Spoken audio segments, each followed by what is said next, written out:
Halo viewers. Halo guys, balik lagi sama aku Rifki Hedian. Dan di video kali ini sesuai judulnya aku mau ngebahas tentang Kak, mendingan UTBK gelombang 1 atau 2 sih? Kak, kalau daftar sekarang kira-kira dapatnya gelombang berapa ya? Jadi aku mau ngasih pandangan aja, tetap pilihannya akan sama teman-teman. Setelah video ini menurut aku teman-teman udah bisa bijak untuk memilih di gelombang 1 atau gelombang 2. Oh ya, kebetulan kemarin udah pengumuman SNMPTN dan hari ini pengumuman PPKB. Jadi mungkin untuk yang daftar SBMPTN frekuensinya akan jauh lebih banyak gitu. Jadi kita bisa melihat situasi kira-kira kita akan mendapatkan gelombang 1 atau gelombang. Kita mulai dari pertanyaan terlebih dahulu, kapan sih waktu terbaik untuk mendaftar UTBK? Yang menarik teman-teman, ternyata dari pengalaman aku kemarin ketika aku lihat siswa-siswa aku udah daftar, ternyata diacak ya. Jadi beberapa siswa aku udah ada yang daftar UTBK sehari atau 2 hari yang lalu, tapi mereka malah dapet di hari pertama dan hari kedua.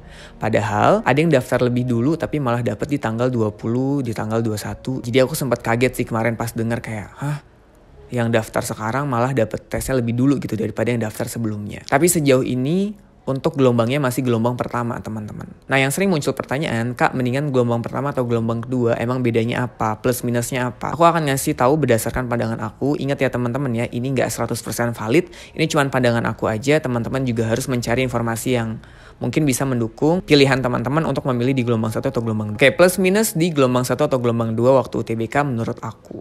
Kalau di gelombang 1 teman-teman, itu teman-teman ujian duluan. Biasanya tidak ada gambaran atau testimoni yang bisa teman-teman dapatkan untuk soal-soal UTBK-nya seperti apa. Nah, tapi yang enaknya adalah teman-teman bisa memilih pusat UTBK gitu. Jadi lebih renggang. Waktu belajar jadi lebih sedikit karena teman-teman tesnya duluan. Dan dari pengalaman aku, siswa-siswa aku rata-ratanya untuk yang gelombang 1 itu lebih kecil dibandingkan yang ikut di gelombang 2. Aku nggak tahu kenapa seperti itu, cuman salah satu asumsi aku adalah kalau tahun kemarin udah banyak testimoni dan tipe-tipe soalnya tuh untuk yang di gelombang 2 tuh mirip dengan di gelombang 1 gitu. Jadi dari pengalaman aku, mereka mungkin udah bisa tahu gambaran kira-kira UTBK-nya itu soal-soalnya mengarah kemana, sehingga mereka lebih fokuskan untuk belajar di soal-soal tersebut. Untuk yang gelombang 2, yang pertama ujiannya pasti belakangan ya, dan karena ujiannya belakangan otomatis ada gambaran testimoni kira-kira gambaran UTBK-nya seperti apa, soal-soalnya kayak gimana. Tapi yang jadi masalah teman-teman, kalau teman-teman daftarnya mepet atau akhir-akhir gitu ya, kalau tahun lalu itu UTBK-nya bisa di luar daerah kalian, daftarnya mepet-mepet, mereka dapat di gelombang 2 tapi tesnya tuh sampai di Bandung,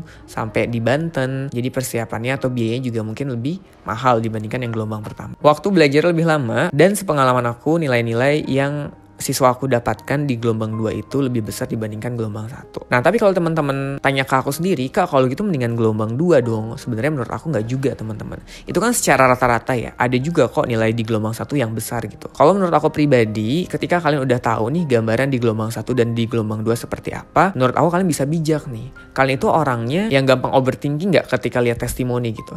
Soalnya ada juga orang-orang yang aku tahu ketika mereka tahu nih informasi bahwa yang diujikan nih ABC gitu.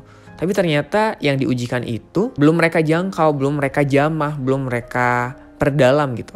Akhirnya mereka perdalam buru-buru, dan akhirnya karena tahu yang diperdalam gak banyak, akhirnya mereka jadi pusing sendiri dan malah jadi stres sendiri jatuhnya. Kalau teman-teman overthinking, itu jadi ngebuat teman-teman belajar jadi gak maksimal. Berarti kalau teman-teman orangnya seperti itu, aku sangat menyarankan mending teman-teman di gelombang 1 untuk UTBK-nya. Atau teman-teman orang yang kalau tahu nih ada informasi, yang dipelajarin ini ternyata aku tinggal pedalamin aja, aku gak usah stres dan lain-lain, dan malah lebih seneng punya waktu belajar lebih banyak, ya aku sangat menyarankan teman-teman ikut di gelombang 2. Jadi sebenarnya kalau ditanya lebih baik gelombang 1 atau gelombang 2, menurut aku nggak masalah di gelombang 1 atau di gelombang 2, tapi balikin lagi ke teman-teman tuh orangnya seperti apa. Karena yang harus teman-teman tahu dari tahun ke tahun ya, ketika udah UTBK itu biasanya nanti akan ada tuh testimoni banyak di Twitter, banyak di sosial media, yang keluar ini, yang keluar itu. Terus banyak juga dapat gambaran di UTBK kejadiannya seperti apa, harus kayak gimana. Aku balikin lagi ke teman-teman tuh orangnya yang seperti apa, sehingga teman-teman bisa lebih bijak untuk memilih pilihan di gelombang 1 atau di gelombang 2. Dan menurut aku pribadi sebenarnya nggak masalah sih di gelombang 1 atau di gelombang 2, tapi yang enak itu bagi aku ya,